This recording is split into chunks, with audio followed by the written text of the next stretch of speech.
Hello my bookish besties, welcome back to our channel. So as always, like I do every single month, today we are going to talk about all the books that I read in July, what I rated them, and what I thought about them. Y'all, July was my birthday month, and y'all saw me receive amazing books. I received so many books, and I'm still receiving books to this day. And July is over. When you're watching this, it's actually August 1st. So I'm wishing you guys great fortune, great blessings, and I'm just blessing y'all for August. Hopefully you guys have a wonderful, fantastic month, because myself, I'm hoping the same, reading wise, book wise, but also just, you know, I just hope you have a wonderful August. So happy August. But before we totally jump into August and get August popping, I thought that I would come back and let y'all know what I read and what I rated them. So if you guys remember, this was one of my birthday gifts from my man. He got me a whole bunch of stuff, and one of the things was this Just One More Chapter little notebook, and I'm utilizing it for my wrap-ups, and I just thought that that was such a good idea. So let's just jump right into it. So the first book that I read this month was Leather and Lark by Brianne Weaver. And I actually have majority of the books, like the physical copy. Look at me for this month. A couple books that I don't have, I'll just put a picture on the screen. But I read Butcher and Blackbird with my book club, which I do own. And we decided to read Leather and Lark for July. This book is about Leather, Lark and Lachlan. And if you read Butcher and Blackbird, this is the next book. It's a spinoff of it, and then there's actually another book coming. But basically, this is about contract killer Lachlan Kane botches a job for his boss's biggest client. He knows he'll never claw his way out of the underworld, at least not until songbird Locke Montague offers him a deal. Hunt down the killer and she'll secure his freedom. So basically, this is, I guess, what the girlies would call a trope, like forced marriage, forced proximity, or whatever. But anyway, I enjoyed this book. I did not like this book as much as I liked Butcher and Blackbird, but it was still good. The banter was pretty similar. I did have the audio book as well, so I was listening to it and reading it, and it ate. It was really good. Like I said, it wasn't as good as Butcher and Blackbird in my opinion, but I still had a really good time with it, and I gave it 4 stars. I think it was lacking just a little bit because, like I said, in this case, I was thinking about Butcher and Blackbird so much because I just loved Butcher and Blackbird. This was the first like kind of dark romance that I read, and that's why I picked this one up, and I'll definitely read the next one. I just don't know how pressing I'm gonna be to read the next one, but yeah, Leather and Lark by Brianne Weaver, I gave it 4 stars. The next book I read in the month was Middle of the Night by Riley Sager. So this was one of my most anticipated reads for the year. I kept talking about it. I kept letting y'all know it was coming out. I couldn't wait. And I did enjoy this book. This book is about a man. His name is Ethan Marsh. And when he was a child, his friend Billy disappeared. His friend Billy disappeared, literally disappeared out of the tent that they were in. So they did like weekly sleepovers when they were a kid, and Billy disappeared. So this book is basically about Ethan just trying to figure out like what happened to him, what's going on. He ends up moving back to his hometown in the same house because his parents end up moving, and then a lot of freaky things happen. So if you've read like a lot of books by Riley Sager, then you know he kind of has like a play on paranormal activity a lot, which I do like. Now, I did end up giving this book 4 stars because the eeriness, the creepiness was really, really good. But I will say I thought it was going to be a 5-star read for me just because, like I said, I've liked more Riley Sager books than I haven't liked. So I thought this was going to be like a for sure 5-star, let alone the cover stunning, and the premise was just really good and unique. And it was good. It was just lacking, I don't know. It was lacking something that I still can't really put my finger on. This is the first book where he had a man as like the main character or whatever, and I enjoyed it. Like I said, the creepiness and just being back in Riley Sager's world was really nice, but I don't know, I just thought it was going to be a 5-star, and it let me down a little bit, but it was still really good. Like I said, him on the journey to try to figure out what happened to Billy, it is paranormal, so if you don't like that, then you may not want to read this, but I enjoyed it thoroughly, and I would definitely recommend. I gave it 4 stars. So the next book that I read in July was The Dark Corners of the Night by Meg Gardner. I don't own that book, but I am putting a picture on the screen. So like I have been saying for months and months and months, if you have not read the Unsub series by Meg Gardner, please jump on it. This is the third book in the series.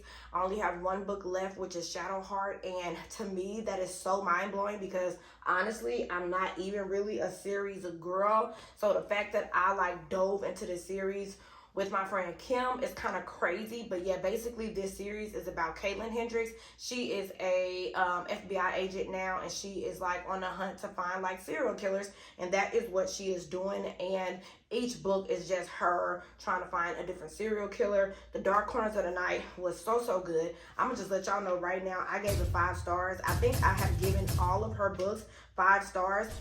The way that she writes is just so crazy and creepy, and I honestly and truly feel like I'm wherever she's at. Just, it's so descriptive and it's so creepy, and the way she describes like scenes of victims and murders is just like top tier. So if you have not read the Unsub series, I definitely recommend reading it because it was so good, and I'm actually excited to read Shadowheart.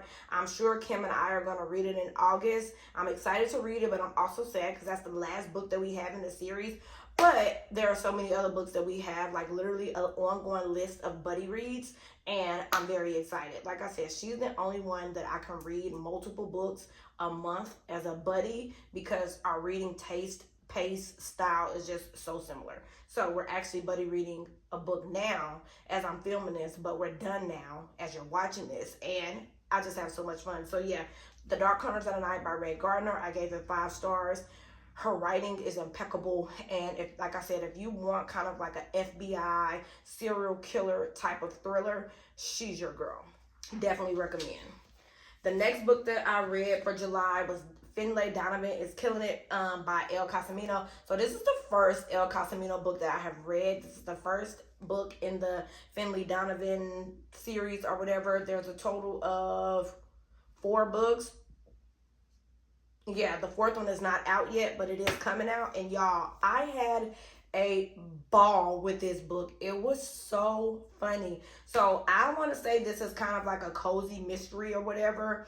I enjoyed it so much. It was so funny. Finlay Donovan is a hoot, and I enjoyed it. So basically, Finlay Donovan is Killing It is about a woman who is an author. She was at a Panera one day. She was telling her publicist or her publisher about her book idea, and there was a lady at the table next to her that was hearing her talk and mistook her for a contract killer. So she hired her to kill somebody. One thing leads to another, and this book is so good. I read it so fast. If you're looking for a book where you just, you know, need like a change of pace, you kind of need a palate cleanser, it's a pretty decent sized book, almost 400 pages, but it's so good.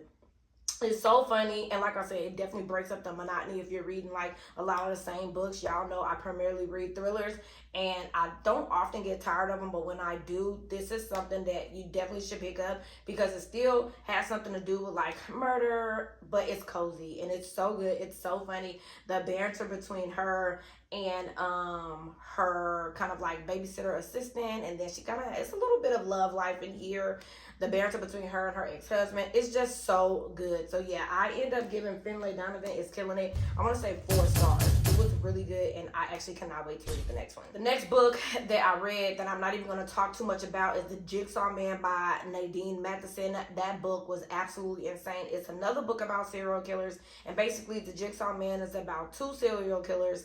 One who is kind of known as that serial killer. He went to prison, and then there's a copycat on the loose, and the main character, I want to say Angelina Hensley, she is trying to find them. She's an officer or whatever. She's a inspector detective, and she's trying to figure out like what's going on. She has a history with the original serial killer, so now this copycat is in the mix, and she's trying to figure out what's happening, what's going on, what's up. And when I say it is so gruesome, because the most gruesome part about this book is the Jigsaw Man cuts off body parts and he scatters them across the city. So as soon as the book starts, it's like boom, in your face, body part, body part, body part, and we're trying to figure out what's going on. It was so freaking good. I gave The Jigsaw Man 4 stars. stars. It was missing just like a little bit, but 4.5 stars. It was so good. And there's actually 2 more books, The Binding Room and The Kill List, and I will be reading them as soon as possible. They were so good. And then 2 more books. After that, I read Take It Back by Kia Abdullah. This book is about a white girl who has some deforms to her face. She was accusing 4 Muslim boys of raping her, and this book is basically about the main character, Zara Keeley, who is a Muslim woman herself. She was a lawyer. She stopped being a lawyer, and now she's like an activist for like women who are battered and sexually abused. And she meets Jody, who is the white girl that has some deforms. She meets her, and she is basically standing up for her. No one believes Jody was actually raped. Zara does, and this book definitely goes down a windy, crazy path. This is a thriller in my opinion, and the ending left my mouth wide open, like literally on the floor. So Take It Back by Kia Abdullah, I ended up giving this 4 stars. And then the last book that I read for July was Small Town Sins by Ken Jarbowaski. When I want to say this was probably my favorite book that I read in the month of July. It was the last book I read, and it was my absolute favorite. This book is short, and it's basically about 3 different people, and it says Nathan, stolen riches, threatened to destroy everyone around him. Callie, a nurse, cares for a tender patient who may not have long to live despite the wishes of the girl's fundamentalist parents. And Andy, a recovering heroin addict, undertakes a nightmare mission to hunt down and stop a serial killer. So I don't want to say any more because this is a short book, so any more would kind of be a spoiler. But yes, Small Town Sins was so good. When I say, if you don't read any other book that I mentioned, pick up Small Town Sins by Ken Jarbowaski. This book was such a page turner. I read it so fast, and this book was actually a book that our buddy read with Kim. Like I said, her and I often read books together, and this book was so good. This is a debut book by this author. He actually writes for the New York Times, which is so crazy. He's an editor for the New York Times, and yeah, this is his debut. This book was absolutely insane. The characters, the plot, definitely I can see some S.A. Cosby influence for sure. So if you like any S.A. Cosby books, this book kind of reminds me of a town that S.A. Cosby will write. It's gut-busting, mind-wrenching, gruesome. Some of the topics are crazy, but this book was absolutely outstanding. I enjoyed this book so much, and I 10 out of 10 recommend. And this Small Town Sins by Ken Jarbowaski, loved it. 5 out of 5. I gave it 5 stars. I gave it 5 stars. And for me, giving it 5 stars is crazy, especially for a debut author. But it was so good. And those were the books that I read this month. I enjoyed this month so much. I'm hoping that August would kind of give me that same type of feel. The next video y'all see will probably be my August hopefuls. And y'all know I don't make TBRs. These are just books that are on my radar that I want to share with y'all. And that'll be my next book. So if you guys have read any of these books or gonna read any of these books due to my recommendation, let me know in the comments. And I will see y'all in my next video. Bye, guys.